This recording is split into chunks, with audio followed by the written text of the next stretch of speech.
Bonjour à tous, aujourd'hui on s'intéresse à un véhicule qui en 2010 a inventé le créneau des SUV urbains, le Nissan Juke. Alors c'est la deuxième génération de Nissan Juke avec un design alors que certains vont juger un peu plus passe-partout que le premier. Personnellement, j'aimais pas du tout la première génération, j'aime bien celle-là. Le problème c'est que cette deuxième génération n'était commercialisée en France qu'avec une seule motorisation essence, ce qui fait que il est passé des premières places dans la première génération, aujourd'hui à la 8e place, loin derrière des concurrents comme le Renault Captur et surtout le Peugeot 2008. Alors du Renault Captur, il hérite aujourd'hui d'une motorisation hybride qui risque de changer les choses. Le Juke est un SUV qui reste compact, 4,21 m de long. On distingue les versions hybrides par le sommet de la calandre qui est de couleur noire. Et nous avons une version spécifique au lancement qui s'appelle Première Édition, qu'on peut identifier avec les autocollants collés sur les rétroviseurs. Et puis sur la base du toit ici, on a aussi des jantes spécifiques. Alors c'est pas forcément une très bonne chose. Jantes en 19 pouces peintes de couleur noire. Il a fallu loger la batterie qui est sous le plancher du coffre. On perd donc en volume de chargement, ça passe de 422 à 354 litres. Cela dit, il est facile d'accès. Il a toujours cette petite tablette assez pratique quand on a ses deux mains pour la manipuler, qui permet d'avoir un plancher plat lorsqu'on rabat les sièges. Les codes d'habitabilité n'ont pas changé. Aux places arrière, c'est toujours relativement vaste vu la taille contenue de la voiture. La sellerie de notre version première édition est spécifique avec des coutures blanches. Ça n'est pas du cuir, c'est ce qu'on appelait Sky autrefois, quoique c'est pas vraiment du Sky, mais ce qui compte finalement, c'est que c'est confortable et malgré les fortes chaleurs en ce moment, on ne transpire pas trop.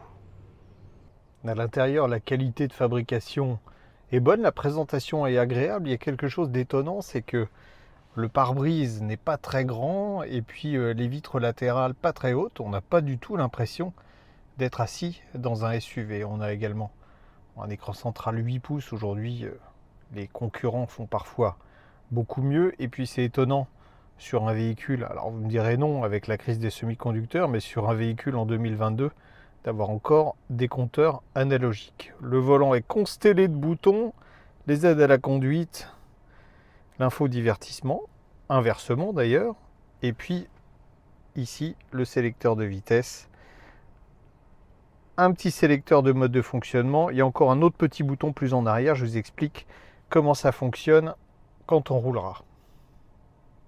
Sous le capot de ce Nissan Juke hybride, il y a du monde au propre comme au figuré. Tout d'abord un moteur essence 1,6 litre 4 cylindres d'origine Nissan, un moteur électrique également d'origine Nissan qui développe 49 chevaux, le moteur thermique développe 94 chevaux, et entre les deux, l'innovation Renault, la fameuse boîte avec des crabos et un moteur électrique. En fait, le moteur électrique remplace l'embrayage et les synchros. Vous avez 4 rapports pour le moteur thermique, 2 rapports pour le moteur électrique et 15 modes de fonctionnement différents. Le tour de force, c'est qu'au volant, on ne se rend absolument pas compte des transitions. Il y a une différence fondamentale entre la technologie hybride Renault et la technologie Toyota. Je démarre du feu rouge, évidemment je suis en électrique dans les deux cas, mais là, jusqu'à 70% de la course de la pédale d'accélérateur, je reste en électrique. En clair, ça veut dire que je peux avoir des accélérations bien plus fortes en 100% électrique sur cette Nissan que je n'aurais par exemple avec une Toyota Yaris Cross.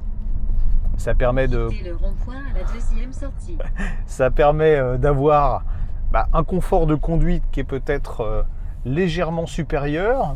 Nissan dit même on peut rouler 80% du temps en électrique en agglomération, au bénéfice bien sûr de la consommation en ville et en périurbain. On peut tabler sur 5,5 litres au 100. C'est peut-être légèrement plus qu'avec la techno Toyota, mais c'est vrai que l'agrément est légèrement supérieur. Tout n'est cependant pas parfait en agglomération. Hop, démonstration C'est vrai que notre modèle avec les roues de 19 pouces et donc des pneus avec des flancs très bas se montre assez raide sur les ralentisseurs, mais pas que sur les ralentisseurs, hein. Si vous roulez sur les pavés, c'est pas le bon choix non plus. On est très loin d'une Citroën avec les suspensions à double butée hydraulique progressive. La batterie est d'une capacité limitée, hein, c'est 1,2 kWh. On peut faire en agglomération entre 2 et 3 km en 100% électrique. L'intérêt évidemment c'est dans les décélérations de récupérer l'énergie qui va recharger la batterie. Et pour ça, il y a une fonction supplémentaire que je vais vous détailler tout de suite. Cette fonction, elle s'active ici, e-pédale.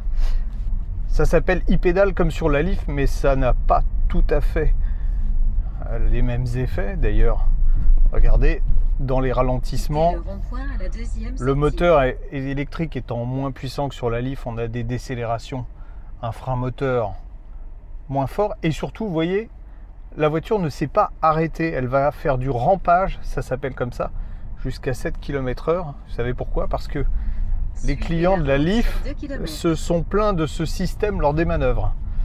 Alors qu'il suffit de le neutraliser pour que la voiture fasse du rampage et ne s'arrête pas complètement.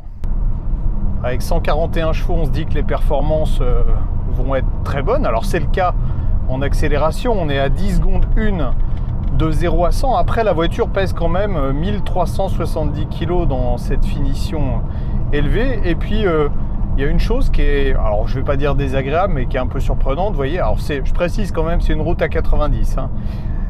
Si j'accélère là, vous voyez, entre le moment où entre le moment où j'ai accéléré et le moment où la voiture a accéléré, il s'est passé pratiquement 1 seconde.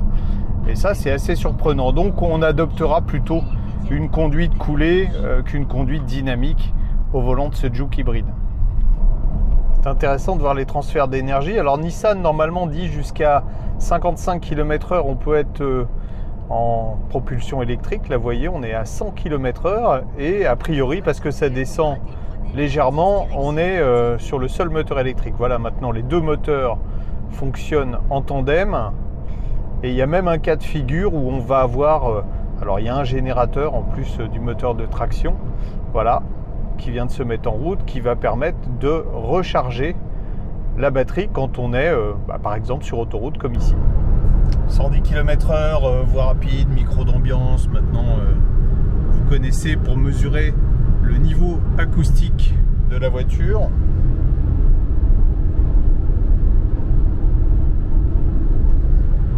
On est en moyenne à 66,6 décibels. En fait, ce Juke n'est pas aussi silencieux que ça. On a quelques bruits aérodynamiques et puis on a des bruits de roulement qui sont sans doute liés à la taille des roues assez importante. La limite de la technologie, c'est ça. On est à 130 km/h sur l'autoroute.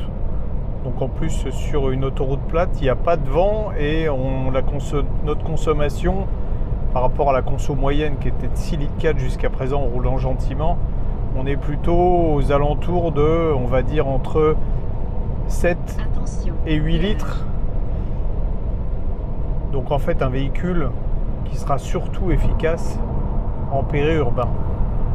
On a fait pas loin de 200 km principalement sur des petites départementales, un peu de nationales, un tout petit peu d'autoroute et de voies rapides et puis de l'agglomération, et la consommation moyenne s'établit à 6 litres. J'allais dire 6 litres, vous voyez, c'est passé à 5,9 litres au 100.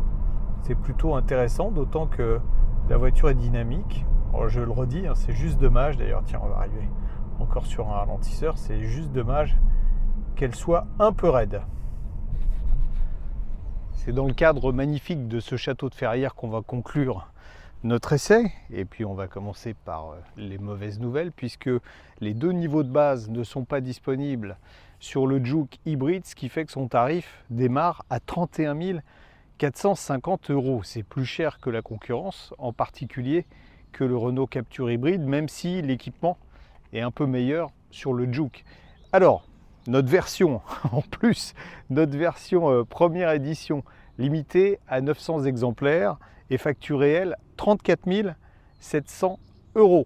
À ce tarif-là, on aurait aimé un chouille plus de polyvalence. Attention, ça ne veut pas dire que la voiture n'est pas capable de faire de longs trajets, mais elle brille surtout en agglomération et en périurbain, avec des consommations qui sont plutôt basses, même si, à mon sens, une Toyota fait un petit peu mieux. Mais là, l'agrément de conduite est au rendez-vous, il est supérieur même à ce qu'on peut noter chez Toyota.